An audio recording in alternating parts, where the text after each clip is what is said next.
Hello guys, आज चाहिँ टक्क बिहान ग्वाला आएको है। बाख्राको ग्वाला पुरा हिजो साँझमा चाहिँ एकदमै पानी परेर यहाँ चाहिँ अलि दृश्य एकदमै बदलाउ देखिरहेको छ हैन। यता पानी आएर पुरा तल खोलामा भल अनि कुहिरो माथि बादल एकदमै सुहाउँदो दृश्य चाहिँ आज देखिएको छ।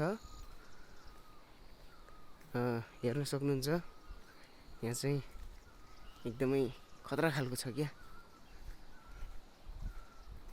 ओ हेर्नुस् त पुरा कालो अझै पानी पर्ला जस्तो गरेछ। फेरि आज पनि रातभरिको पानीले चाहिँ एकदमै नै यता आज पनि थोरै आइरहेको छ हैन। यस्तो देखिएछ कि पुरा हैन। यो बाख्रा चाहिँ त्यहाँ गइरहेको छ।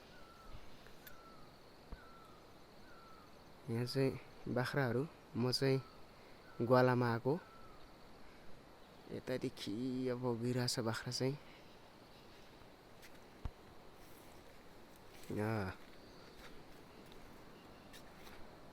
यहाँदेखि चाहिँ अनि यता देख्न सक्नुहुन्छ यो चाहिँ तल रोड, हाम्रो रोड हो यो चाहिँ ओबाङ बजार। यो पनि थोरै देखाइदिए। यो चाहिँ ओबाङ बजार है, ओबाङ।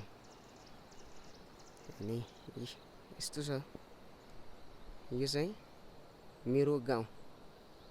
घर अलि कमै छ तर पनि आजको दिनमा चाहिँ एकदमै राम्रो देखिएको छ हैन।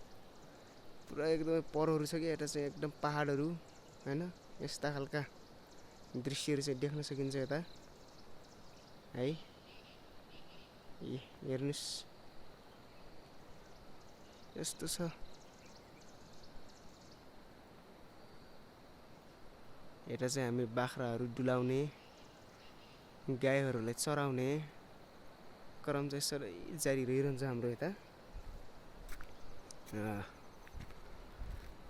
अनि के छ तपाईहरुको नयाँ नौलो यो बिहानीको खबर अनि बिहानीको समय तपाईहरुको कस्तो चल्दैछ? यता चाहिँ एकदमै असल अनि राम्रो चल्दैछ। ओ फेरि पनि पानी पर्न लागिसक्यो। यता चाहिँ थोरै पानी आइरहेको छ। हिजो राति भरिमा नै पुरा पानी आएर चाहिँ बाटो पनि अलि चिप्लो बनाएको छ। यो चाहिँ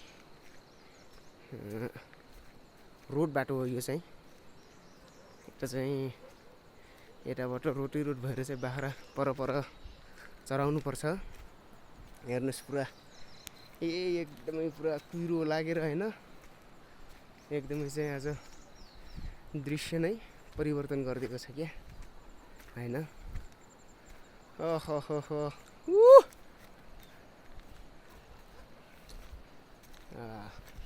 सायद यस्तो ठाउँहरू देख्दै गर्दाखेरि तपाईहरुले पनि मनोरञ्जन अनि आनन्द मिल्छ होला।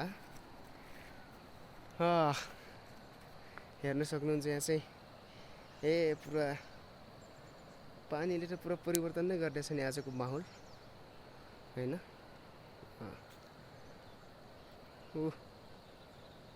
त्यतातिर नि एकदमै चाहिँ खतरा खालको छ ठाउँ चाहिँ हैन।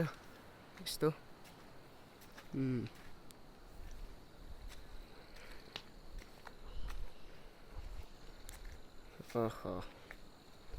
यो चाहिँ हैन। बाटो चाहिँ यता अलि खराब भएको कारणले चाहिँ यता थोरै मर्मत भएर चाहिँ अलि राम्रो भएको छ यहाँ चाहिँ हैन।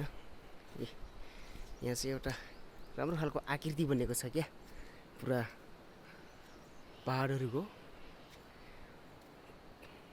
पहाडलाई डोजरले फोर्दै गर्दाखेरिको आकृति यहाँ चाहिँ यस्तो खालको देख्न सकिन्छ।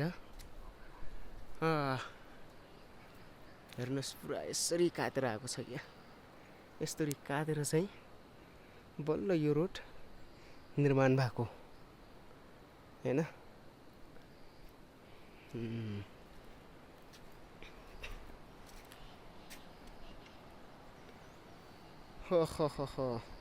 एकदमै राम्रो छ ठाउँ चाहिँ है। अनि हेलो गाइज, यो चाहिँ म है बिहान पखको गोलाको सम्झनीमा। अनि भर्खरै बिहान उठेर चाहिँ बाख्रा लिएर आएको कारणले चाहिँ अलि गाह्रो भएको छ। सायद निन्द्रा पनि त्यति खुलेको छैन, किनभने गाउँघरको काम हो होइन, यस्तै चलिरहेको हुन्छ। म चाहिँ यतिखेर चाहिँ 6 बजेको टाइममा बाख्रा लिएर चाहिँ आएको छु। पानी परिरहेछ अझै थोरै त्यो छिटा भन्छ नि त्यस्तै छिटाइरहेको छ पानी चाहिँ। म चाहिँ ग्वालामा है। देख्नु पनि भयो, एकदमै राम्रो छ, असल छ ठाउँ चाहिँ यतातिर।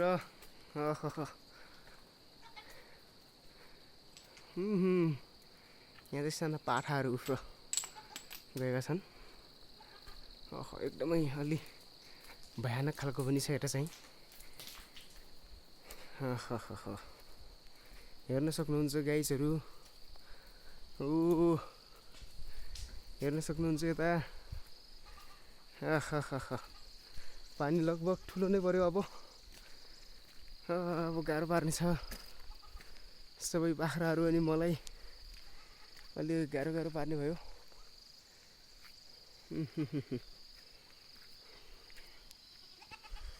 अब गाह्रो होला जस्तो छ, किनभने पानी परिरहेको छ। पानी पर्दै गर्दाखेरि चाहिँ एकदमै गाह्रो छ यता है। बाख्राहरू त त्यहाँ गइसक्यो। अब ल हुन्छ गाइज, फेरि पनि भेट हुने नै छ अर्कोमा है।